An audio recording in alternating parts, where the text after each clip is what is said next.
तो इदानीं सुखम त्रिविधम शृणु में भरतर्षभ। सुख का और विश्लेषण कर रहे हैं भगवान श्री कृष्ण। उपनिषदों में इसे आनंद मीमांसा के रूप में आया है। आनंद की मीमांसा करते हैं, सुख की मीमांसा करते हैं। आधुनिक अर्थशास्त्री भी इसे करते हैं। इकोनॉमिक्स का जो अध्ययन करते हैं उनको भी यह करना पड़ता है। यत्तदग्रे अमृतोपमम कहा, विषयेंद्रिय संयोगाद यत्तदग्रे अमृतोपमम। विषय और इंद्रियों का संयोग होने के कारण भोग यह प्रारंभ में आनंद देता है, परिणामे विषमिव। लेकिन बाद में जब क्षुधा शांत हो जाती है, तृष्णा शांत हो जाती है, जब भोग की भोगेच्छा कुछ अंश में तृप्त हो जाती है, तो यही विषयेंद्रिय क्रिया दुख देने वाली होती है, विषमिव होती है।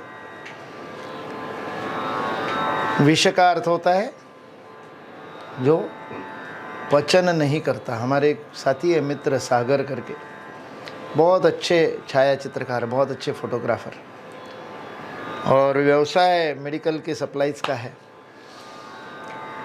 जब मैं विवेकानंद केंद्र में था, जोधपुर में था, हमारे साथ में बहुत कार्य किया। सारथी भी बहुत अच्छे थे, तो मेरे साथ बहुत प्रवास किया, बहुत यात्राएं की, पूरा गुजरात, राजस्थान, और ख़ुद का कैमरा लेके घूमते थे और खूब तस्वीरें निकाली। निसर्ग की भी निकाली और मेरी भी निकाली, बहुत सारी तस्वीरें। बाद में मैं ग्वालियर चला गया, फिर दिल्ली गया, फिर त्रिवेंद्रम गया, और फिर अब नागपुर में हूँ। संपर्क टूट गया, बना रहा। बीच में जब प्रवास में गए, भारतीय शिक्षण मंडल के प्रवास में, तो उनके घर गया। उनका छोटा सा बालक, उस बालक को विचित्र रोग है और बहुत दिनों तक पता ही नहीं चला। बहुत दिनों बाद पता चला, बहुत दिनों तक कष्ट सहने के बाद पता चला, और पता चलने के बाद उसको ठीक कर दिया। तो अब ठीक है, अब मस्त है एकदम। बचपन से उसको माँ का दूध पीने से ही उसको एलर्जी सी होती थी, और तब से वो पता ही नहीं चल रहा था कि किस बात से इसको शरीर पर सफ़ेद, शरीर के छिलके निकल जाते, सफ़ेद दाग आ जाते, कुछ कुछ होता था। उसके लिए गेहूं विष है, गेहूं की एलर्जी है उसको। गेहूं नहीं खा सकते। गलती से भी बिस्किट खा लिया जिसमें भी गेहूं है, मैदा है, रवा है, आटा है, व्हीट एलर्जी लाखों में किसी एक हाथ को होती है। इसलिए उसकी एलर्जी ढूंढने में भी समय, और एकदम बचपन में माँ रोटी खा करके माँ का दूध पिएगा तो भी उसको एलर्जी हो जाएगी। माँ ने रोटी खाई है तो, मतलब गेहूं की रोटी खाई है तो अब उसके घर में बाजरे की रोटी होती है, बाजरा ज्वार यही चलता है। तो वैसे भी हमारे देश में गेहूं बहुत बाद में आया है, पहले गेहूं होगा ऐसा लगता नहीं। इसलिए संस्कृत में गेहूं के लिए कोई शब्द नहीं मिलता है। लोग गोधूम कहते हैं, लेकिन गोधूम का अर्थ वो नहीं है। इसलिए गेहूं ऐसा लगता है कि जब शकहूण, कुषाण या ग्रीक जब आए उनके साथ में, या उससे कुछ पूर्व आया होगा, कहीं बाहर से भारत में गेहूं आया, भारत का नहीं होगा। लेकिन भारत में तो आज भी अधिकतर ग्रामीण क्षेत्र में मक्का, बाजरा, ज्वार यही प्रमुख खाद्य है। आज भी भारत में गेहूं को नागरिक खाद्य ही माना जाता है। अब पहुंच गया, अब गाँव में भी पहुंच गया, अब बहुत मार्केटिंग का बड़ा ये हो गया। और जब मल्टीनेशनल कंपनी गेहूं का आटा बेचने लगी, शक्ति भोग आटा और क्या क्या, हिंदुस्तान लीवर जब आटा बेचने लगी तो गेहूं का आटा सब जगह पहुंच गया। पेप्सी और थम्सअप भी पहुंच गया, तो उसके कोक भी पहुंच गया, तो उसके साथ में गेहूं का आटा भी पहुंच गया। अन्यथा भारत में अन्य ही थे। खैर, तो उस बालक के लिए गेहूं विषय है, इसलिए कलम ने यहाँ पर समाप्त किया था। तो विषय क्या है?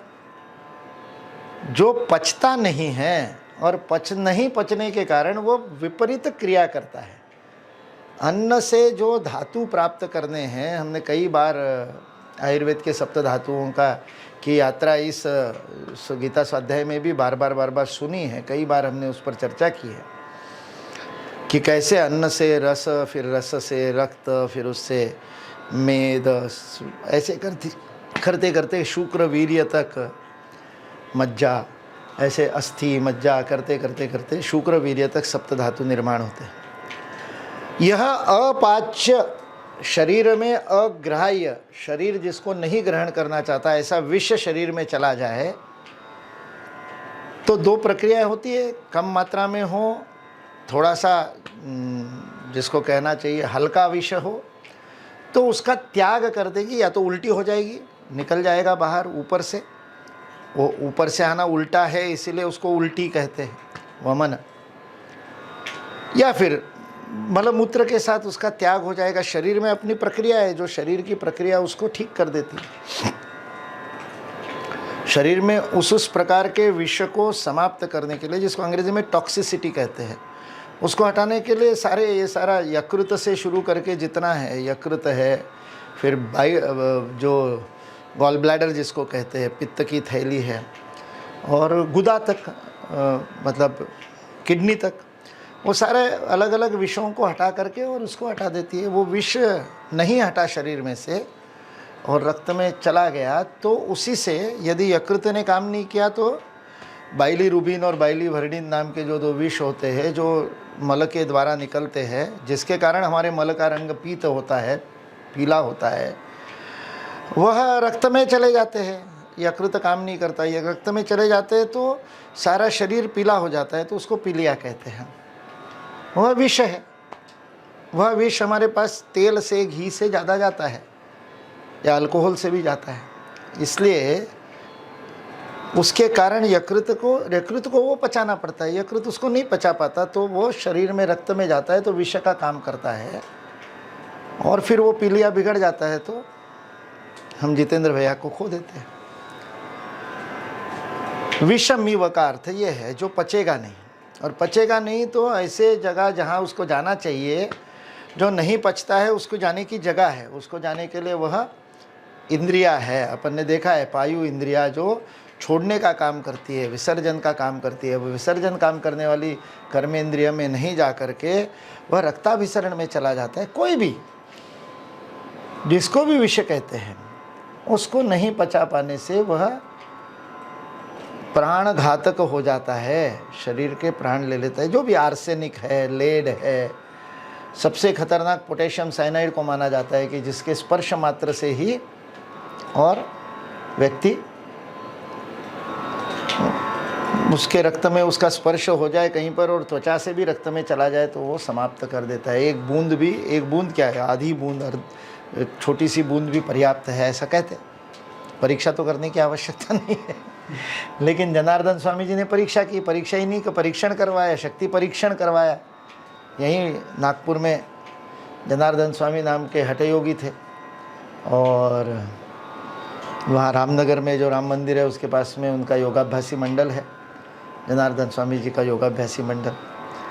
तो उन्होंने साइनाइड को पचा करके दिखा दिया। इसलिए पाचन शक्ति यदि उतनी हो जाए, और कैसे, वज्रासन से आप वज्रासन करो तो वज्रासन इस शब्द का ही अर्थ है वो वज्र नाड़ी को दबाता है, वज्र नाड़ी को दबाता है तो वो किसी को भी पचा सकता है। इसलिए भोजन के बाद तुरंत यदि आप वज्रासन करते हो 2 मिनट 5 मिनट तक, तो कुछ भी पचा सकते हो, पत्थर भी पचा सकते हो। पत्थर क्या, विष भी पचा सकते हो। विष भी पचा सकते हो मतलब जब पची जाएगा तो विष ही कहाँ है। नहीं पचे तो दूध भी विष है। किसी को दूध की एलर्जी होती है, लैक्टिक एलर्जी कहते हैं उसको, दूध और दूध के पदार्थों की एलर्जी होती है, तो उसके लिए दूध विष है। दूध गया अंदर तो वो रिएक्ट करता है। मेरे साथ में जो पश्चिम महाराष्ट्र में हमेशा प्रवास करते हैं और सारथ्य करते हैं अपने नासिक के डॉक्टर राजेश मोरे, जो होम्योपैथी के डॉक्टर हैं, और मैं उधर गया, जलगांव पार करके कहीं भी मेरा प्रवास हो तो वो पहुंच जाते हैं अपनी वो टाटा सफारी लेकर के, और फिर मेरे साथ प्रवास करते हैं पूरे उस क्षेत्र में। यदि उनको सूचना नहीं मिले तो क्रुद्ध होते हैं कि ये मेरा अधिकार है, क्यों नहीं करने देते। ऐसे उनके साथ प्रवास करते समय पता चला उनको खोबरे की एलर्जी है, नारियल का खोबरा नहीं चलता, वो आ जाए गलती से भी। और वो पश्चिम महाराष्ट्र में, और फिर बाद में हम कोकण में भी प्रवास में गए थे साथ में, वहाँ तो हर बात में मिसल पे भी खोबरा डाल देते हैं और पोहे पे भी खोबरा डाल देते हैं। तो वो वेटर को बुला के पूछते इसमें खोबरा है क्या, तो वो बोलते हैं नहीं है। अरे दिख रहा है ना, नहीं इतना तो चलता ही है ना। भले मेरे को एक कण भी नहीं चलता, वो अंदर चला जाए तो उनके सांस फूलने लगती है और उनको एलर्जी है। किसको किस बात से क्या किसके लिए विषय होगा, लेकिन एक बात निश्चित है, अति सर्वत्र वर्जते, अति तो सबके लिए विषय है। इसलिए विषयेंद्रिय संयोगात यत्त तकरे अमृतोपमम परिणामे विषमिव, वह विषमिव हो जाता है। उसके लिए वो मधु विद्या में और हैप्पीनेस एनालिसिस में सुख की मीमांसा करते समय उदाहरण दिया जाता है। उपनिषदकार उदाहरण देते हैं कि आपको बहुत, जिसमें आपको आनंद आता है, आनंद आने को मधुर रस कहते हैं, मधुर रस आनंद आने को कहते हैं, मीठा है। तो जो सबको ऐसा पसंद है, ऐसी किसी मिठाई का उदाहरण ले लेते हैं। तो मैंने बहुत वर्षों तक जितने सारे आनंदशालाओं का ये किया, उसमें लोगों को कुछ 8-10 प्रश्न मैं पूछता था, उनके उत्तर लिखने को कहता था। तो उसमें आपको अच्छी लगने वाली पुस्तक, आपको अच्छा लगने वाला रंग, ऐसे प्रश्न थे। उसमें एक प्रश्न होता था आपको अच्छे लगने वाली 2 मिठाइयाँ। लाखों लोगों से मैंने ये प्रयोग, ये सर्वेक्षण करवाया और उस आधार पर मैं कह सकता हूँ, उत्तर से लेकर दक्षिण तक, पूरब से लेकर पश्चिम तक, भारत की राष्ट्रीय मिठाई का स्थान यदि किसी को दिया जा सकता है तो वह रसगुल्ला है। 2 में से 1 रसगुल्ला होता है 70% लोगों के मिठाइयों में। और उसके बाद में आता है जलेबी का स्थान। वो ऐसे ये 2 मिठाइयाँ बहुत प्रसिद्ध है, गुलाब जाम भी उसके पीछे पीछे, और फिर आते हैं लड्डू। मुझे पहले लगा था कि लड्डू सर्वाधिक लोगों को पसंद होगा, लेकिन रसगुल्ला, इसलिए रसगुल्ले का उदाहरण लेते हैं। तो रसगुल्ला मान लीजिए आपको पसंद है, आपको बहुत अच्छा लगता है रसगुल्ला, और रसगुल्ला मिल गया, बहुत अच्छा किसी ने रसगुल्ला लेकर के आए, और गणना नहीं है, चाहे जितना खा सकते हो, ऐसा आपको कहा गया, आग्रहपूर्वक खिलाने के लिए लोग तैयार बैठे हैं। तो एक रसगुल्ला खाया तो उस रसगुल्ले का आपके होठ से विषयेंद्रिय संयोगात, विषय और इंद्रिय का, रसगुल्ला विषय है, स्वादेंद्रिय इंद्रिय है, इंद्रिय और विषय का संयोग, यत्तदग्रे अमृतोपम, वाह मज़ा आ गया आज तो, है आनंद मिल गया। तो उस एक रसगुल्ले से मिलने वाले आनंद को एक आनंद मान लीजिए। अपन ने कहा कि एक रसगुल्ले का 1 यूनिट सुख है, 1 रसगुल्ला सुख 1 किलोग्राम जैसे वज़न का है, मिलीमीटर सेंटीमीटर जैसे दूरी का है, वैसे हमने सुख के लिए परिमाण मान लो बना दिया रसगुल्ले का। तो 1 रसगुल्ला खाओगे तो 1 परिमाण सुख मिला, 1 रसगुल्ला सुख मिला। तो 10 रसगुल्ला खाने से 10 रसगुल्ला सुख मिलेगा। ऐसा ही हुआ ना, होता है क्या ऐसा? दूसरे रसगुल्ले में सुख उतना ही मिलता है क्या? दूसरे में कदाचित मिल सकता है, तीसरे में, चौथे में, 10वें में। कोई मेरे जैसा होगा, वो 10 भी खा लेगा। मैं तो 100 तक खाए हुए कॉलेज में, तो 10 तो आराम से खा लेते हैं, 20-25 खा लेगा, 50 खा लेगा। लेकिन एक स्थिति आएगी जिसका अरे नहीं अब और नहीं, एक और ले लो। मनुहार है, आग्रह है, हमारे जोधपुर वाले बड़े प्रेम से कराते हैं, अरे कई सा बिल्कुल, हाँ तो मनुहार भी बात है, वो तो लेवड़ो पड़ी सा, मैं तो दियो को नहीं आपने। वो एक आदमी घर का ऐसा होता है जो कब पूरा समय नहीं परोसता है। जब सामने वाला जो घर का मुखिया होता है, घर में कोई दादाजी होते हैं या दादी जी होती है, वो पूरे टाइम बैठी रहती है, बहुओं को कहते हैं अरे वो वाली मिठाई दे, अरे वो तो दी नहीं तुमने, अरे ये इन्होंने चखा ही नहीं है इनको, वो और वो खाकरा वो दूरी पड़ा हुआ है, वो ला वो दे, ऐसे कर करके वो खिलाते रहती है। और पूरा सामने वाला पस्त हो जाए, परास्त हो जाए, जब वो गए अब हार गया, अब और नहीं खा सकता एक कण मन, तब ये जो खिलाने वाला जो गृहस्थ है उसको संतुष्टि मिलती है, मैंने सामने वाले को भरपेट खिलाया और नहीं चाहिए बोल करके। और तब वो जो इतने देर से देखते रहे, वो आकर के कहते मैं तो दियो ही को नहीं सा, मैं तो आपने एक भी बात नहीं दी, मैं तो परोसों को नहीं, मारी तो मनुहार माननी पड़े। और इतने प्रेम से, इतने मतलब जिसको क्या कहना चाहिए, अनुनय विनय करके आपको जबरदस्ती वो 51वां रसगुल्ला खिला दे, परिणामे विषमिव यत्तदग्रे, पहले रसगुल्ले में अमृतोपमम था। इसको वो इकोनॉमिक्स में, मॉडर्न इकोनॉमिक्स में, अगस्ट काउंट के इकोनॉमिक्स में, अर्थशास्त्र में, जिसको मैं अनर्थशास्त्र कहता हूँ, उस अनर्थशास्त्र में हमारे प्राचीन मधु विद्या से जुड़ती हुई ये एक बात है, इस बात को संतुष्टि के साथ प्राप्त होने वाला सुख कम होते जाता है क्षुधा की तृप्ति बढ़ती है वैसे सुख की मात्रा कम होती है। इस बात के लिए जो सिद्धांत है वह सिद्धांत है law of diminishing marginal returns. जो प्राप्त होने वाले रिटर्न है, सुख की जो प्राप्ति होती है वो डिमिनिशिंग होती है, कम कम कम कम होती जाती है। पहले में जितना मिलता है उतना दूसरे में नहीं मिलता, दूसरे में जितना मिलता है उतना तीसरे में नहीं मिलता, ऐसा मॉडर्न इकोनॉमिक्स भी कहता है। लेकिन हमारे मधु विद्या में इससे और आगे चले गए। यदि रसगुल्ले में सुख होता तो पहले में और 15वें में फर्क होना ही नहीं चाहिए, क्योंकि वही रस है, वही गुल्ला है वही छेना है, वही दूध का वही छेना है, उतने ही ग्राम का है, वही चीनी है, उसी चीनी की बनी हुई उतनी ही तार वाली चाशनी है, सब कुछ वही है, मटेरियली कोई फर्क ही नहीं पड़ा है। तो यदि उस रसगुल्ले के रस में रस होता, उसमें यदि सुख होता तो पहले में और 15वें में एक ही होना चाहिए,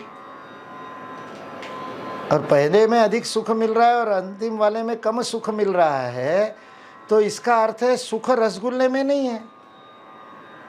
तो फिर सुख कहाँ है? सुख यदि रसगुल्ले में नहीं है तो पहला रसगुल्ला मुंह में डालने के बाद अमृत है, वो तो हम तो चाय के घुट में भी बोल देते हैं अमृत है, हैं? अमृत जैसे जो तुमने बोला, पुणे में चाय की दुकान पे ही लिखा होता है अमृत तुल्य, उसका नाम ही होता है अमृत तुल्य चाय, अमृत तुल्य चाय पियो करके। तो नासिक में भी है ना अमृत तुल्य चाय, हमारे उमेश जी को नासिक वाली अमृत तुल्य याद आए। तो पहला विषय इंद्रिय संयोग होने अमृत लगा। यदि अमृत उस रसगुल्ले में होता तो 15वें में भी अमृत मिलना चाहिए। अमृत शब्द का ही अर्थ है अमृत, जो मरता नहीं है, जिसका आनंद कितने भी लीटर पी जाओ तो नहीं कम होगा, वो अमृत है। अमृत का अर्थ यही है, उसकी एक बूंद भी तृप्त कर सकती है और 1 लीटर भी पी जाओ तो भी तृप्ति रहेगी, वह अमृत है। उतने ही आकंठ तृप्ति रहेगी, आनंद उससे नीचे नहीं। अमृत है, मरता नहीं है। विष और अमृत का यही भेद है। विष वह है जो पचता नहीं है, अमृत वह है जिसको पचाना पड़ता नहीं है, जो सीधे रक्त में चला जाता है और सीधे ऊर्जा देता है, इसलिए वह अमृत है। उसको वो सप्त धातुओं की क्रिया में से जाना ही नहीं पड़ता, सीधे ऊर्जा के रूप में जो आवश्यक है वहाँ पर जाकर के उसको ठीक करता है, जो कमी है उसकी पूर्ति करता है, इसलिए उसको अमृत कहते हैं। तो जो पहले रसगुल्ले में अमृत का आनंद मिल रहा था वो कहाँ से आ रहा था? वो यदि रसगुल्ले में होता तो 15वें में भी मिलता, 50वें में भी मिलता, 100वें में भी मिलता।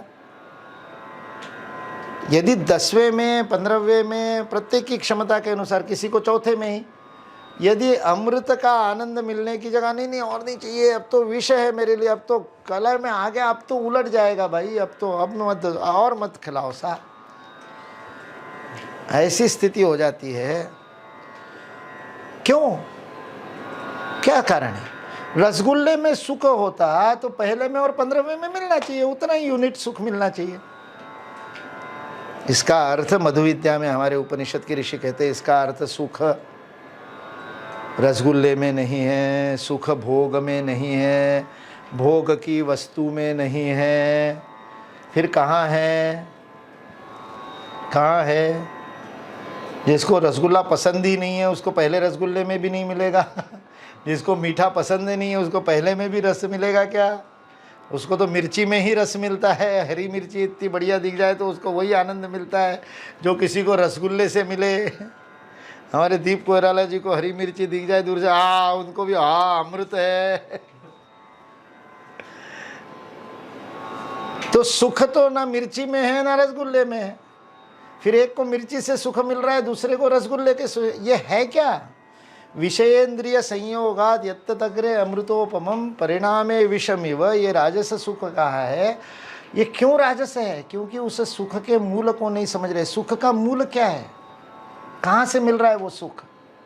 एक को मिर्ची में से मिल रहा है, दूसरे को रसगुल्ले में से मिल रहा है। पहले में अधिक मिल रहा है, दूसरे में कम मिल रहा है, चौथे में बिल्कुल नहीं मिल रहा, 10वें में तो गड़बड़ी हो गया, उल्टा हो गया, दुख मिल रहा है सुख की जगह। बदला क्या? रसगुल्ले का रस नहीं बदला, रसगुल्ले की चाशनी नहीं बदली, रसगुल्ले का मीठापन नहीं बदला, मीठे की मेरी पसंद नहीं बदली, फिर भी 10वां रसगुल्ला मुझे आनंद नहीं दे रहा, दुख दे रहा है। क्यों? बदला क्या? मन की स्थिति बदल गई, मन विपरीत हो गया, मन अब तृप्त हो गया है, अब उसको नहीं चाहिए। तो सुख मन की स्थिति है। और उदाहरण देते हैं मधुविद्या में, मधुविद्या को समझाते में इस समय ऋषि उदाहरण देते हैं कि आपका पहला ही रसगुल्ला है, आपको पसंद भी है, आपको राग भी है, आपको आनंद भी आता है रसगुल्ला खाने में, आपको रसगुल्ला खाने की इच्छा भी है, पर्याप्त भूख लगी हुई है, पर्याप्त तैयारी है, रसगुल्ला सामने है, वातावरण बहुत अच्छा है, खिलाने वाले यजमान बड़े आनंददायी है, दिखावे के लिए नहीं मुस्कुरा रहे हैं, नहीं लीजिए लीजिए आप आए बहुत आनंद हुआ, so glad to meet you, अंदर से कहाँ से हो गया, ऐसे नहीं है। निष्कपट रूप से, निर्व्याज्य रूप से अपना कोई सुहृद आया है, अपना कोई मित्र आया है, अपना कोई ये पारिवारिक आया है, ऐसा संबंध सोच करके आनंद से खिलाने वाली माँ है। ऐसे सारी अनुकूल परिस्थितियाँ, पहला रसगुल्ला है, आप रसगुल्ला उठाते हैं, रसगुल्ला मुख में ले जाने से पहले फ़ोन की घंटी बजती है, आप देखते हैं, फ़ोन उठाते हैं और आपको कोई अशुभ सूचना मिलती है। अभी तो चारों तरफ से अशुभ सूचनाएं आ रही हैं, उतनी गंभीर अशुभ सूचना नहीं भी हो, आपके परीक्षा का रिजल्ट आ गया, इतनी सी अशुभ सूचना हो, क्या होगा? अब वो रसगुल्ला है, पहला रसगुल्ला है, बिल्कुल तृप्ति नहीं है, मन तैयार है खाने के लिए, होठों के पास जाने वाला है, लेकिन उतने में कोई अशुभ समाचार मिल गया है। अब रसगुल्ले में आनंद आएगा क्या? पहले ही रसगुल्ले में क्या बदला? रसगुल्ला नहीं बदला, रसगुल्ले का रस नहीं बदला, मन स्थिति बदल गई। तो सुख कहाँ है? सुख मन में है। ये समझते हैं तो सात्विक सुख का अर्थ समझ में आता है। इसलिए वो सात्विक आत्मबुद्धि प्रसादजम जो है वो सुख है। यत्तद अग्रे विषमिव, पहले भले ही विषमी हो, पहले भले ही कष्ट देने वाला है, पहले भले ही ऐसा लगता हो कि इसको खाऊंगा तो मर जाऊंगा, इसको इस सुख के लिए मैं इस सुख का यदि अनुभव करूंगा तो मेरी मृत्यु हो जाएगी। विषमिव, 108 सूर्य नमस्कार नहीं रे बाबा, ये करूंगा तो मेरे तो बस प्राण निकल जाएंगे, हैं? विषमिव, यत्तद अग्रे विषमिव परिणामे अमृतोपमम, करने लग जाते तब मजा आता है। वह सुख सात्विक सुख है क्योंकि वह आत्मबुद्धि प्रसादजम है। यह अपने आप में स्थित बुद्धि को प्रसाद प्रदान करने वाला है। प्रसाद यानी आनंद प्रदान करने वाला है। दूसरे अध्याय में प्रसाद का वर्णन किया था, दूसरे अध्याय का, और 64-65वां श्लोक था। 65वें श्लोक में कहा था, प्रसादे सर्व दुखानां ह्यानिरस्योपजायते प्रसन्न चेतसो याशु बुद्धि पर्यवतिष्ठति। स्थित प्रज्ञ के लक्षण बताते समय भगवान श्री कृष्ण बता रहे हैं। 64वें श्लोक में भगवान श्री कृष्ण ने कहा, राग द्वेष वियुक्तस्तु विषयान इंद्रियैश्चरन् आत्मवश्यैर्विधेयात्मा प्रसादम अधिगच्छति। राग द्वेष से वियुक्त हो करके विषयों के अंदर इंद्रियों का आचरण कर, राग द्वेष से विपरीत हो करके संग का त्याग करके यदि विषयों का आचरण करेगा तो प्रसाद प्राप्त होगा। और वह प्रसाद कैसा है? प्रसादे सर्व दुखानां ह्यानिरस्योपजायते। वही बात यहाँ पर 36वें श्लोक में कही थी, अभ्यासाद् रमते यत्र दुखांतंच निकच्छति। दुख का अंत होता है और आत्मबुद्धि प्रसाद प्राप्त होता है। वो जो दूसरे अध्याय में बताया था उसका यह उपसंहार है। और वही बात छठे अध्याय में भी बताई थी। छठे अध्याय में 20, 21, 22वां श्लोक है, जिसमें आत्म संयम योग होने से योग करते करते कैसे सिद्धि प्राप्त होती है, उस सिद्ध के सुख की बात उसमें बताई है। 20, 21, 22वां श्लोक छठे अध्याय का। वो क्या कहता है? वो भी बड़ा अद्भुत वर्णन करता है सिद्धियों के सुख का। उसका भी उपसंहार यहाँ पर इन 2 श्लोकों में हमको मिलता है। 20 यम लब्ध्वा च 22वां श्लोक है। यम लब्ध्वा च परम लाभम मन्यते नाधिकम ततः यस्मिन् स्थितो न दुखे न गुरुणामपि विचाल्यते। उसके पहले बता रहे सुखम आत्यंतिकम यत्तत् बुद्धिग्राह्य मतीन्द्रिया वेत्ति यत्र न चैवाय स्थितश्चलति तत्वतः। यम लब्ध्वा च अपरम लाभम मन्यते नाधिकम ततः, जिसको प्राप्त करने से और कुछ पाने की इच्छा ही बाकी नहीं रहती। यही तो मांगा था ना मैत्रेयी ने याज्ञवल्क्य को। बृहदारण्यक उपनिषद में जब याज्ञवल्क्य छोड़ करके जा रहे हैं, वानप्रस्थ में जा रहे हैं कि गृहस्थ पूरा हो गया, अब जा रहा हूँ, और जंगल जाते समय पत्नी की अनुमति आवश्यक है। धर्म के कार्य में पत्नी की अनुमति के बिना धर्म कार्य नहीं कर सकते, यह भारतीय संस्कृति है। स्त्री को, गृहिणी को, पत्नी को वानप्रस्थ लेना है तो उसको पति के अनुमति की आवश्यकता नहीं है। भारत की पेट्रियार्की की बात करने वालों को ये पता नहीं है। पत्नी को वानप्रस्थ लेना है तो वह स्वयं निर्णय ले सकती है और पति उसको रोक नहीं सकता। लेकिन पति को यदि वानप्रस्थ लेना है तो उसे पत्नी की अनुमति आवश्यक है। कात्यायनी को और मैत्रेयी को आधी आधी संपत्ति दे दी याज्ञवल्क्य ने, और आधी आधी संपत्ति का वितरण करके कहा कि ये संपत्ति लो और प्रसन्न रहो, मुझे जाने दो, मैं जंगल में जाऊंगा, वानप्रस्थी बनूंगा, अपने जीवन के अनुभव का समाज के लिए उपयोग करूंगा, उसके बाद मैं संन्यास ग्रहण करूंगा। कात्यायनी प्रसन्न हो गई। क्यों प्रसन्न नहीं होगी? 40 गांवों की जागीर में से आधी 20 गांवों की जागीर मिल गई। 9 लाख सोने के आभूषणों से मंडित गायों में से आधी गायें मिल गई, तो कात्यायनी प्रसन्न हो गई। मैत्रेयी चतुर है। मैत्रेयी कहती है इतना सब कुछ मेरे को दे करके जा रहे हो, तो यह सब कुछ हमको दे करके तुम जंगल में जो पाने के लिए जा रहे हो वो इससे मूल्यवान होगा, तभी तो इसको छोड़ करके उसको पाने के लिए जा रहे हो। हाँ?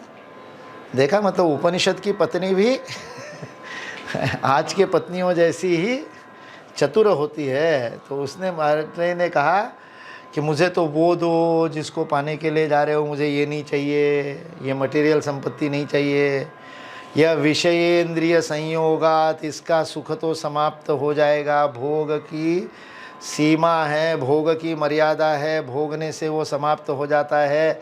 जहाँ आत्म संयम सुखम आत्यंतिकम, इंद्रियों का आत्यंतिक सुख मिलता है, जिसको पाने से यम लब्ध्वा च अपरम लाभम मन्यते नाधिकम ततः, जिसको पा लेने से और अधिक कुछ पाने की इच्छा ही नहीं रह जाती, वो पाने के लिए जंगल जा रहे हो ना, मुझे तो वो दो, वह आत्मज्ञान में पाना चाहती हूँ। और तब, और याज्ञवल्क्य और मैत्रेयी का संवाद है, घर के दरवाजे से लेकर फाटक तक जाने के तक आंगन में वह जो 76 प्रश्न मैत्रेयी ने पूछे और उसके उत्तर याज्ञवल्क्य ने दिए, वह बृहदारण्यक उपनिषद है। बड़ा सुंदर, बड़ा प्रेमपूर्ण संवाद है।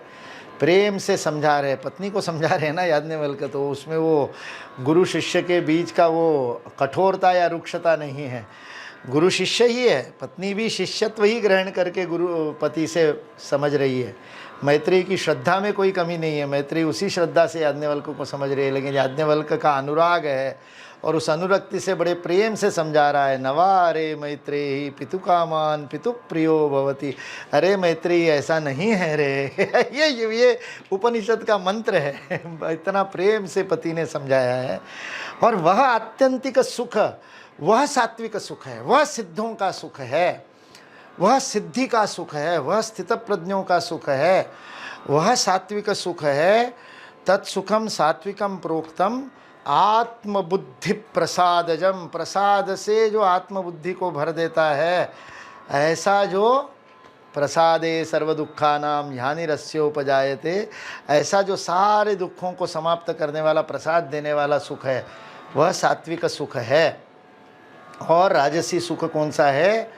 जो क्षणभंगुर है, विषय और इंद्रियों के संयोग के कारण थोड़े देर के लिए सुख जैसा लगता है, अमृत जैसा लगता है, परिणाम में जब वह क्षुधा शांत हो जाती है और जब यह परिणाम समाप्त होता जाता है, मनस्थिति किसी भी कारण से बदल जाती है, तो वही परिस्थिति जो अभी तक सुख दे रही थी, वह परिस्थिति अब दुख देने लगती है। तो इसलिए वो बड़ा कठिन ऐसा राजसिक सुख है, जिसको सुख कहना कि नहीं कहना, यही प्रश्न है। इसलिए उसको सुख नहीं, वो तो भोग के से प्राप्त होने वाली संतुष्टि मात्र है थोड़े दिनों की, लेकिन उसको राजसी सुख का है। और तामसी सुख क्या है? तामसी सुख तो प्रारंभ में भी और परिणाम में भी, यदग्रे च अनुबंधे च, यत अग्रे च अनुबंधे च, अग्र में भी, प्रारंभ में भी और अनुबंध यानी परिणाम में भी ऐसा सुख देता है जो मोहनमात्मनः, जो अपने को मोह में डालता है, जो सुख मोह में डालता है। कौन सा सुख मोह में डालेगा? मोह में यानी भ्रम में। लगता है कि सुख है लेकिन सुख है ही नहीं। उसको लगता है कि वो सुख है लेकिन वो सुख है नहीं। वो कुत्ते को सूखी हड्डी मिल जाती है और वो हड्डी को चाटता है। उस हड्डी में कुछ नहीं है, कोई मांस बचा ही नहीं है, पूरी रुक्ष हड्डी है, लेकिन उसको चाटता है। चाटते चाटते चाटते उसकी जीभ कट जाती है और उसकी जीभ कटने से उसी का स्वयं का रक्त हड्डी को लगता है, उसको वो चाटता है और उसको आनंद आता है, हड्डी में से देखो, चाटने चाटने से हड्डी में से रक्त मिला, और स्वयं के रक्त को आनंद से चाटते रहता है और उसको लगता है कि हड्डी सुख दे रही है। यदग्रे च अनुबंधे च मोहनम आत्मना, सुखम मोहन आत्मना, वो ऐसा मोह में भ्रम में रखता है। कौन सा सुख भ्रम में रखता है? कौन सा सुख ऐसा न होते हुए भी है ऐसा लगता है? तो कहा कि जिसका जो विषयेंद्रिय संयोग से आता है वो राजसिक सुख है। जो आत्मबुद्धि प्रसाद देने वाला होता है, अंदर से आता है, सिद्धि से आता है, मन का पूरा नियंत्रण हो जाने के कारण आता है, मन स्थिर हो जाने के कारण आता है, रजस और तमस दोनों संतुलित हो जाने के कारण मन ऐसा शांत हो गया कि वो सतत आनंद में रहता है, सतत स्थिर रहता है, सतत वह हर परिस्थिति में भी सम्यक रहता है, समत्व में रहता है। उमाशंकर जी पचौरी बता रहे थे कि जितेंद्र जी की अंतिम यात्रा में, अंत्येष्टि में, स्मशान में यदि कोई व्यक्ति सर्वाधिक स्थिर होगा और विचलित नहीं होगा तो वो वजह काका थे, उनके पिताजी थे, बाल काका हम सब लोग उनको कहते थे। और जो गए हुए लोग थे वो जब विचलित होकर के कुछ कुछ बातें कर रहे थे तो उस समय एक वजह काका, जिस पिता का युवा पुत्र उनके सामने और परलोक गया है, उसकी सिद्धि देखो, कर्मयोग की सिद्धि है। मैंने अपने ग्वालियर में, जब मैं 8-9 वर्ष ग्वालियर मेरे कार्य क्षेत्र था और मैं ग्वालियर केंद्र बना करके ग्वालियर में रहा, तब मैंने वजह काका को सुबह से लेकर शाम तक निष्काम भाव से सेवा में कार्य करते हुए देखा है। तो कर्मयोग से क्या सिद्धि प्राप्त होती है वो उमाशंकर पचौरी जी ने बताया कि उस दिन वो शांत ही नहीं थे, जो आने वाले शोकमग्न लोग थे उनका भी शोक निवारण कर रहे थे, उनको भी बता रहे थे कि जितेंद्र पूरा काम करके गया, वह तो इतना ही भोगने के लिए आया था, इतना ही उसका बचा था हिसाब किताब, तो वो मुक्ति के मार्ग पर गया है। हम सब लोगों को उस पर गर्व होना चाहिए, शोक मत करो। परिस्थिति से विचलित नहीं होता, आत्मबुद्धि प्रसादजम, वह सात्विक सुख है जो विषय इंद्रिय संयोग से उत्पन्न होता है, इसलिए क्षणिक है, टेम्पररी है, तात्कालिक है, वह राजसिक सुख है। लेकिन जो प्रारंभ में भी और अंत में भी मोह ही है, वो है ही नहीं सुख, लेकिन उसमें सुख का अनुभव हो रहा है, वह तामसिक सुख है। कैसे? वो निद्रा, आलस्य, प्रमाद से उत्पन्न है, निद्रा में उत्पन्न है। सोए है तो बड़ा सुख लगता है, कौन उठेगा सुबह सुबह आकर के, और मुकुल जी सुप्रभात करते हैं, और तब जब वो वाली सुप्रभात तो ऐसी लगती है काई कि अभी तक सू थी, अब आपके आने से सू नहीं रही। अभी तक तो जब बढ़िया रजाई में पड़े थे, हैं, वो जो आनंद था, वो जो सुख था, निद्रा से मिलने वाला सुख, वो सुख है क्या?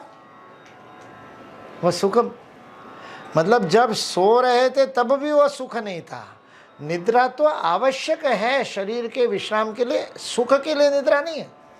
निद्रा तो शरीर को विश्राम दे करके बाद में श्रम कर सके, श्रम में सुख है, और श्रम से फिर श्रम करने के लिए तैयारी हो सके, इसलिए बीच में विश्राम है। श्रम नहीं हो तो विश्राम का क्या अर्थ है? श्रम के बिना विश्राम हो नहीं सकता। इसलिए जिस दिन श्रम नहीं किया हो उस दिन नींद नहीं आती है। आजकल शारीरिक श्रम कम हो गया है, सुख सुविधा के साधन बढ़ गए, और इसलिए जितने सुख सुविधा संपन्न समाज होता जा रहा है, जिन जिन समाजों में यह सुविधा के साधन बढ़ गए हैं, उन समाजों में जहाँ पर शारीरिक कष्ट कम हो गया, शारीरिक कष्ट की आवश्यकता ही नहीं रही, वहाँ पर सबसे बड़ी बीमारी कोई होगी तो वह निद्रानाश की बीमारी है, इंसोमेनिया कहते हैं उसको। अमेरिका में करोड़ों डॉलर इस बात पर खर्च कर रहे हैं कि नींद कैसे आए। आज से कुछ 18-20 साल पहले मैंने रीडर्स डाइजेस्ट में एक लेख पढ़ा था। उस लेख में अमेरिका के और स्लीपिंग पिल्स का परिमाण बताया था कि कितनी नींद की गोलियां अमेरिका को खानी पड़ती है। यह बात उसमें बताई थी, अमेरिका को कितनी नींद की गोलियां, क्योंकि एक नींद की गोली खाने से कुछ दिन नींद आती है, कुछ दिन बाद एक से नहीं आती, 2 खानी पड़ती है, फिर 2 से नहीं आती, 3 खानी पड़ती है। जहाँ सुख के इतने सुविधा के साधन जुटा लिए कि सबको कष्ट, किसी को कष्ट ही नहीं सहना पड़ता, शारीरिक कष्ट नहीं है, सीढ़ी चढ़नी नहीं पड़ती, उसके लिए लिफ्ट है, पैदल चलना नहीं पड़ता, उसके लिए भी सबके पास वाहन है। इतना ही नहीं, वो एयरपोर्ट वगैरह पे पैदल चलने के लिए भी वो फिसल पट्टी होती है, जिस पे खड़े हो जाओ तो वो आपको सामने ले जाती है।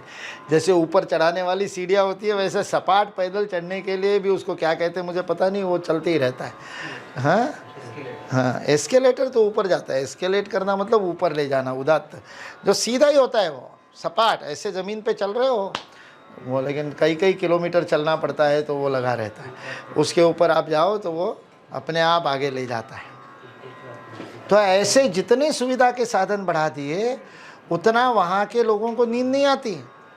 तो 20-1 साल पहले रीडर्स डाइजेस्ट में मैंने पढ़ा था कि अमेरिका के लोगों को 1 गोली से नींद नहीं आती, इसलिए 2 नहीं आती, इसलिए 4 लेने लगे। ऐसे लेते लेते एवरेज औसत नींद की गोलियों का क्या था, 12 का एवरेज था उस समय, 20 साल पहले। अब बढ़ गया होगा, कम हो गया होगा, भगवान जाने। 12 गोलियां प्रति व्यक्ति नींद की अमेरिका में कंज्यूम होती थी। उन्होंने अमेरिका में कंज्यूम होने वाली, अमेरिका जितनी गोलियां खाता है उन सारी गोलियों की संख्या ली स्लीपिंग पिल्स की, उसको अमेरिका के पॉपुलेशन से डिवाइड किया, उसको 365 से डिवाइड किया, तो प्रति व्यक्ति प्रतिदिन गोलियों की संख्या 12 आई। और उसमें कुछ तो अपने भारतीय होंगे ना, अभी तो वहाँ पर लाखों भारतीय है, इतने लाख भारतीय वहाँ पर। सिलिकॉन वैली में ही कुछ 10-20 लाख भारतीय है, पूरे अमेरिका में तो 1 करोड़ के लगभग भारतीय होंगे। और भारतीयों को तो स्लीपिंग पिल की ज़रूरत नहीं पड़ती है, वो तो कहीं भी सो सकते हैं, सड़क में ट्रेन में जाते जाते सो सकते हैं, गीता स्वाध्याय में तो बड़े आराम से सोते ही है, प्रवचन में जाते ही इसलिए कि वहाँ अच्छी नींद आती है। 3-3 घंटे की राम कथा और भागवत में इतनी बड़ी संख्या में लोग क्यों जाते हैं, बढ़िया नींद आती है इसलिए। तो भारतीयों को तो कोई चिंता नहीं। तो अमेरिका में रहने वाले भारतीयों में से बहुत सारे तो अभी अमेरिकन हुए नहीं होंगे, तो वो तो सोते ही होंगे, तो उनको तो नींद की गोली की ज़रूरत नहीं पड़ती होगी। तो ऐसे नींद की गोली न लेने वाले भी स्वस्थ लोग होंगे ना, इसलिए सारे तो नहीं ले रहे। तब औसत 12 आ रहा है, तो आप सोचो जो लेने वाले व्यक्ति वो कितनी गोलियाँ खाते होंगे। और ये 20 साल पहले की मैं बात बता रहा हूँ। निद्रा नहीं आती क्योंकि निद्रा में सुख नहीं है। निद्रा तो सुख प्राप्ति के लिए तैयारी करने के लिए। निद्रा अच्छी क्वालिटी की यदि निद्रा आएगी, अच्छे से सो लोगे, तो बाद में दिन भर ऐसी एक्टिविटी करोगे जिस एक्टिविटी से आत्मबुद्धि प्रसाद जब मिलेगा, ऐसा आनंद मिलेगा, ऐसा काम करोगे, हाँ यार मज़ा आ गया आज तो। ये जो है ना, इस कार्य में से मिलने वाला, श्रम में से मिलने वाला जो आनंद है, उस आनंद के लिए तैयार करने के लिए विश्राम है। लेकिन निद्रा में जो सुख, निद्रा से उत्पन्न होने वाले सुख को जो सुख समझता है वो तामसी सुख है। आलस्य से प्राप्त होने वाले सुख को जो सुख समझता है वह, और प्रमाद यानी कर्तव्य न करना, जो हमारा करणीय कर्तव्य है उसको ना करने से सुख की अनुभूति करना। हाँ, स्कूल में नहीं गए इससे सुख की अनुभूति करना, नियम तोड़ने से सुख की अनुभूति करना। और नियम तोड़ा और सामने वाले को समझ में भी नहीं आया, हाँ मज़ा आ गया, मैंने तो कर लिया और मुकुल जी को समझ में भी नहीं आया, खूब CCTV लगा रखो मैंने उल्लू बना लिया। इस बात का जो सुख है ये प्रमाद सुख है। गलती करने का सुख, त्रुटि करने का सुख, कार्य जो करणीय है वो न करने में मिलने वाला, ऐसा जो यद अग्रे च अनुबंधे च, यह अपना जिस समय आप कर रहे हो उस समय भी दुखदाई, उस समय भी वो सुख नहीं है, मोह ही है, वह भ्रम ही है। उस समय भी आपको जीवन के लक्ष्य से च्युत कर रहा है और समय व्यर्थ जा रहा है। ये इतना महत्वपूर्ण आपके जीवन का कालखंड है और उस कालखंड में से एक क्षण भी आप व्यर्थ गवा रहे हो तो अनुबंधे च, परिणामतः भी वह दुखदायक है। इसलिए ये प्रमाद, निद्रा और आलस्य से प्राप्त होने वाले सुख को सुख नहीं मानना चाहिए, वह तामसी सुख है, ऐसा भगवान श्री कृष्ण ने यहाँ पर कहा है। इसलिए ये तीनों सुखों के तीनों स्तरों का नाम बता दिया है। जो सिद्ध का, स्थित प्रज्ञ का, अराग द्वेषतक कृतक कर्म का जो सुख है, राग द्वेष से परे होकर के यम लब्ध्वा च परम लाभम मन्यते नाधिकम ततः वाला जो सुख है, जिसको प्राप्त करने से जो कभी समाप्त, इसलिए अमृत है वो, परिणामे अमृतोपमम। यम लब्ध्वा च, जिसको पा लेने से और कुछ एकदम मिट गई शुदा। भगवान श्री कृष्ण ने एक वो तुलसी का पत्र उनको मिला द्रौपदी के उस थाली में, अक्षय पात्र में, जो अक्षय पात्र था जो द्रौपदी के भोजन करने तक उसमें रखा हुआ भोजन समाप्त नहीं होता था। हमारी हर माँ का घर में अक्षय पात्र होता है, कोई भी आ जाए, एक आध दो ज़्यादा आ जाए तो फ़र्क ही नहीं पड़ता, वो माँ तो खिला ही देती है, 2 मिनट में बना देती हो, अभी बना देती हो, अभी ये कर देती हो। माँ के कभी रसोई में कोई भूखा नहीं जाता। जब माँ भोजन कर ले और माँ तृप्त हो जाए तो उसके बाद में फिर वो वैश्वानर अग्नि घर का वह शांत हो जाता है, वह चूल्हा बंद हो जाता है। अभी तो गैस वाला है, तुरंत लाइटर से चालू होता है, फिर भी भौतिक रूप से तो द्रौपदी का चूल्हा बंद हो गया। और बाद में दुर्वास ऋषि पहुंच गए और दुर्वास ऋषि ने कहा इच्छा भोजन करना है, और अपने 1000 शिष्यों को लेकर के पहुँचे थे। पांडव जंगल में थे, वन में, उनको भोजन कराना है, अचानक वनवास में है, जानबूझ करके दुर्योधन ने भेजा था। खूब दुर्वास की सेवा की और दुर्वास की सेवा करके कहा मेरे को इतना अनुग्रह दिया, मेरा आतिथ्य किया, मेरे प्रिय बंधु वन में हैं, उनका भी थोड़ा आतिथ्य स्वीकार करें, उनको भी आप वरदान प्रदान करें। ऐसे करके जानबूझ करके भेजा था और दुर्वास ऋषि पहुंच गए। और अब क्या करें? युधिष्ठिर ने दुर्वास ऋषि को कहा कि पास में गंगा जी है, आप जाकर के स्नान करके आइए, तब तक हम व्यवस्था करते हैं भोजन की और तब आपको भोजन कराएंगे। अंदर जाकर के द्रौपदी को अक्षय पात्र पर विश्वास था। युधिष्ठिर ने द्रौपदी को कहा कि इतने अतिथि आए, भोजन कराना है। द्रौपदी का चेहरा फक, अक्षय पात्र तो धो धुआ करके रख दिया, अभी तो आज के लिए, अभी तो कल ही भोजन मिलेगा, आज तो भोजन नहीं मिल सकता। और दुर्वास ऋषि तो शाप देने में तुरंत स्पार्क प्लग उनका एकदम, उनका फ्यूज़ बहुत जल्दी उड़ने वाला। तो दुर्वास ऋषि अभी स्नान करके आ जाएंगे और स्नान करके आने के बाद में यहाँ आएंगे तो उनको भोजन नहीं कराया तो वो तो कुछ ना कुछ शाप दे करके जाएंगे। और यही दुर्योधन की मंशा थी और इसी उसने तामसी वृत्ति से भेजा था कि दुर्वास का शाप मिल जाए इनको वन में, तो वन में या तो ये समाप्त हो जाए या इतना इनको शाप मिल जाए कि इनका वनवास बढ़ जाए, कुछ हो जाए ऐसा कि जिससे ये वापस आकर के मेरे को दुख ना दे, मेरा राज्य ना ले ले, मुझे राज्य ना देना पड़े। इसलिए दुर्योधन ने की व्यवस्था है। तो द्रौपदी अक्षय पात्र को लेकर के और चिंतित है और उस समय तो जब चिंतित होती है तो फिर तो सुख में सुमिरन कोई करता नहीं है, दुख में सब करते हैं।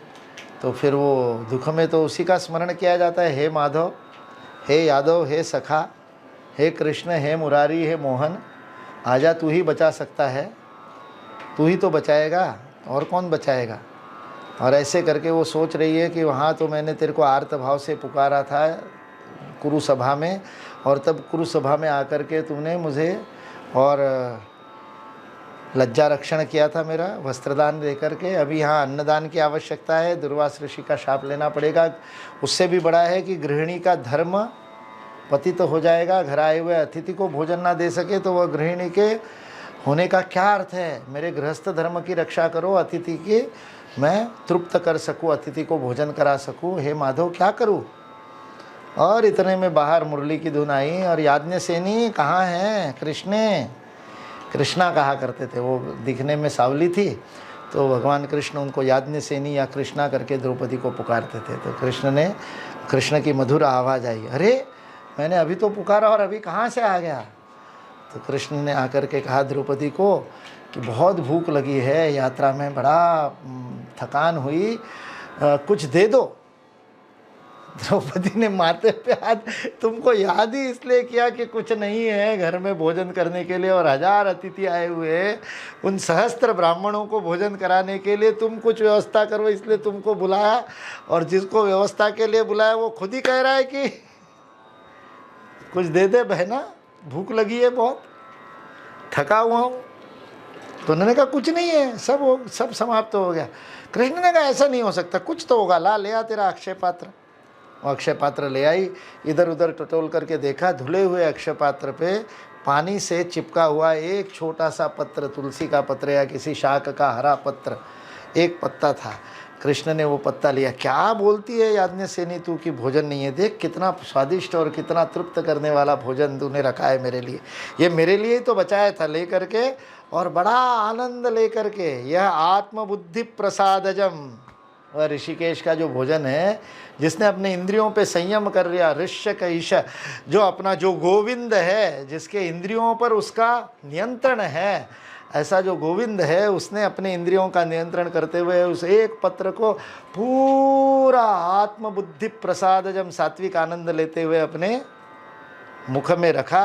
आहा हा हा, वाह वाह वाह वाह कृष्ण, आज तो तूने तृप्त कर दिया करके डकार लगाई एक बहुत बड़ी, एकदम पेट भर गया। इधर इन्होंने डकार लगाई, उधर गंगा जी में डुबकी लगा रहे, और दुर्वासा ने, वासुदेव कृष्ण तृप्त हो गए तो सारी सृष्टि तृप्त हो गई। जंगल में जितने जानवर थे सबने डकार लगाई, कोई भूखा नहीं रहा, सारे विश्व में कोई भूखा नहीं रहा। दुर्वास और उनके 1000 शिष्य, उनको अखंड भोजन करने की अनुभूति हो गई। नदी में नहाते नहाते दुर्वास के शिष्य उनको आकर के कह रहे, वो युधिष्ठिर पता नहीं क्या क्या उसने करके, आपने इतना सारा पकवान की डिमांड की थी, उसने सारी तैयारी करके रखी होगी, अभी तो हम यहाँ अखंड हो गए, अब तो वहाँ जाके भोजन नहीं कर पाएंगे, नाक कट जाएगी, ब्राह्मण भोजन नहीं कर। दुर्वास ने कहा मेरी भी ऐसी स्थिति है, चलो यहीं से कल्टी मारते हैं यहीं से निकल जाते हैं, वापस जाएंगे नहीं उसके पास में, तो बची रहेगी, लाज बची रहेगी। दुर्वास निकल गए। युधिष्ठिर चिंता कर रहा है, अभी तक अतिथि आए नहीं। कृष्ण मुस्कुराते हुए कहता है अब आएंगे भी नहीं। बोले क्यों? बोले तृप्त हो गए। युधिष्ठिर ने भीम को कहा, नकुल को कहा जरा जाकर के देखे, वो जंगल वो गए नदी के तरफ, तो देखा तो सब भाग रहे। भीम ने आवाज़ लगाने की कोशिश की, भीम का आवाज़ लगाने पर और भाग गए। भीम ने वापस आके कहा वो तो चले गए। कृष्ण ने कहा काहे चिंता करते, वो तृप्त होकर के गए, सब जगह जाकर के कहेंगे कि युधिष्ठिर ने हमको तृप्त कर दिया। आत्मबुद्धि प्रसादजम यह है जो कृष्ण को, गोविंद को, इसलिए नैवेद्य, इसलिए यज्ञोच्छिष्ट कहा गया है। दूसरे अध्याय में कहा यज्ञ का उच्छिष्ट खाना चाहिए, पहले उसको चढ़ाओ, पहले उसको दो, पहले जन जन में जो ईश्वर है उसकी क्षुधा को। इसलिए किसी ना किसी को भोजन कराए बिना गृहस्थ भोजन नहीं करता। आज भी हमारे यहाँ पर यह परंपरा है, अनेक गाँवों में अतिथि देवो भव, अतिथि को भोजन, इसलिए कृष्ण को भोजन करा करके फिर ही भोजन करना। तब आत्मबुद्धि प्रसादजम, वह सुख आत्मबुद्धि प्रसादजम है। इसलिए नैवेद्य चढ़ा करके, नैवेद्य का रसपान किया जाता है, निवेदन किया जाता है, वो नैवेद्य है। निवेदन का अर्थ है पूरा समर्पित कर देना। इसलिए नवदा भक्ति का अंतिम स्टेज है, अंतिम स्थिति है आत्मनिवेदनम। जो स्वयं को ही निवेदित कर देता है वह भक्ति की अंतिम स्थिति है, वह आत्मबुद्धि प्रसादजम सात्विक सुख है। इसलिए तामसिक निद्रा आलस्य प्रमादोत्थ, उससे उत्पन्न हुए तामसिक सुख से राजसिक और राजसिक से सात्विक में जाने का प्रयत्न हम सबको करना चाहिए। सर्वे भवन्तु सुखिनः, सर्वे सन्तु निरामया, सर्वे भद्राणि पश्यन्तु, मा कश्चित् दुःखभाग् भवेत्। ओम शांति शांति शांति।